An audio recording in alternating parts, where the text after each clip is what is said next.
j'ai regardé et j'ai vu des gens, des élus, des maires, etc., qui feignaient de s'indigner suite à l'attentat de Londres. Bon. Ce sont les mêmes qui font venir des immigrés clandestins afro-musulmans dans les communes de France et de Navarre. On est d'accord. C'est eux qui les imposent à la population. On est bien d'accord. Donc ces gens les font venir et, c'est pas moi qui le dis, c'est le général, c'est un général américain qui était auditionné au Sénat US il y a quelques jours, qui l'a encore répété. Il a dit les djihadistes utilisent les flots d'immigration clandestine en Europe pour faire entrer leurs activistes. C'est pas une vue de l'esprit, c'est pas un complot. C'est le renseignement de l'armée américaine qui le dit, qui le reconnaît, qui l'explique au plus haut niveau du gouvernement américain et des autorités américaines. Bon, je vous mets une copie de cet article à ce sujet, c'est tout à fait clair. En fait, vous allez voir que durant cette vidéo, je voulais faire un parallèle avec différents événements, différentes évolutions dans plusieurs pays. France, Grande-Bretagne, Canada principalement. Allahu Akbar. Alhamdulillahi Rabbil Alamin. Le plus grand ennemi face à ce processus d'islamisation, le plus gros ennemi est bien principalement la gauche, compte tenu de son alliance objective avec l'islam. C'est clair, c'est précis, l'exemple canadien nous le démontre. Et la réaction la plus pitoyable dans tout ça est venue du Canada. Et ça s'est déroulé pas plus tard qu'hier, avant-hier. C'est l'adoption d'une motion par le gouvernement de gauche canadien, gouverné par cette espèce de tanche qu'on appelle Trudeau. Il a une gueule de dégénéré de toute façon. Et cette tanche de Trudeau a accepté de valider un projet de criminalisation de l'islamophobie.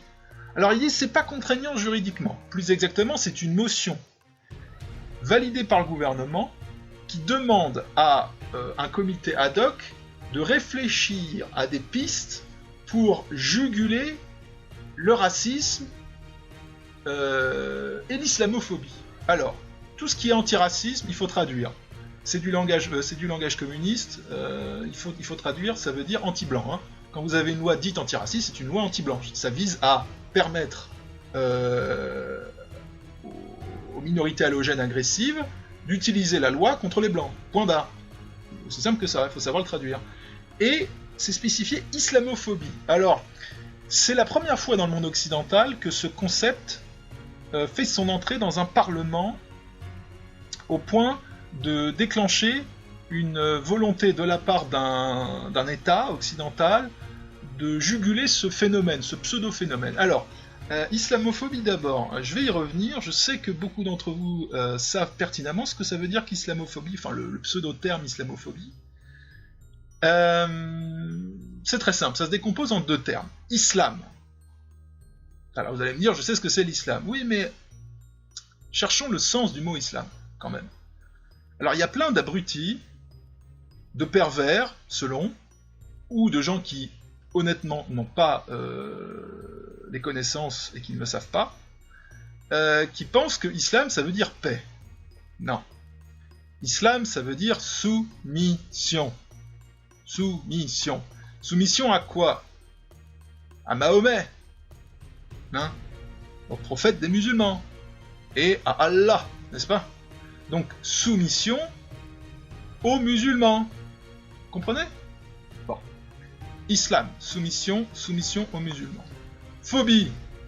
Vous savez ce que ça veut dire, phobie? Ça vient du grec, ça veut dire peur ou crainte. Donc, au sens strict, islamophobie, ça veut dire, ça dénonce ceux qui craignent la soumission, ceux qui craignent d'être soumis aux musulmans. Donc si vous craignez d'être soumis aux musulmans, j'ai une mauvaise nouvelle pour vous, vous êtes un islamophobe, ce qui veut dire que vous êtes désormais au Canada dans la ligne de mire du gouvernement de gauche. Voilà. Vous comprenez un petit peu le langage, comment ça fonctionne, comment les mots sont piégés, comment ils servent à emprisonner les gens pour ensuite les mener à l'abattoir? On pourrait se dire qu'il y a des naïfs, dans un premier temps. Mais non, ils persistent, ils insistent. Ils veulent des immigrés clandestins partout sur le territoire français, en provenance de Syrie, d'Irak, du Soudan, de Libye, j'en passe et des meilleurs. Ils les installent dans les communes, en ne sachant absolument pas qui c'est. Bon. Mais ils les imposent, ils disent qu'on ne peut pas s'y opposer, parce que sinon, bon, ils nous font le laïus habituel. Très bien. Et ensuite, ils pleurent, avec des larmes de crocodile, sur les conséquences de leur propre politique.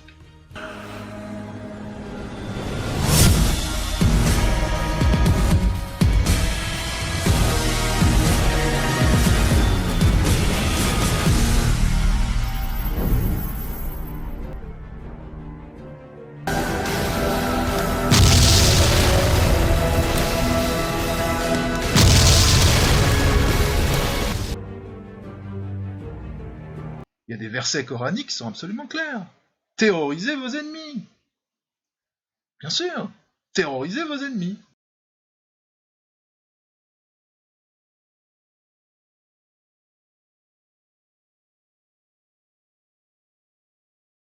Il est légitime de terroriser les ennemis de l'islam. Il faut les, comment dirais-je, il faut les soumettre. J'en ai parlé, la racine du mot islam, c'est ça. Il faut les soumettre, y compris par l'usage de la guerre psychologique. Puisque du point de vue musulman, comme l'islam est la vérité, tous ceux qui s'opposent à l'islam s'opposent à la vérité. Tous ceux qui refusent la soumission à la vérité sont des gens qui sont fondamentalement mauvais. Donc, s'ils s'opposent à l'islam, ce sont des gens malhonnêtes qui doivent être neutralisés, soumis, y compris par la force et la terreur psychologique si nécessaire.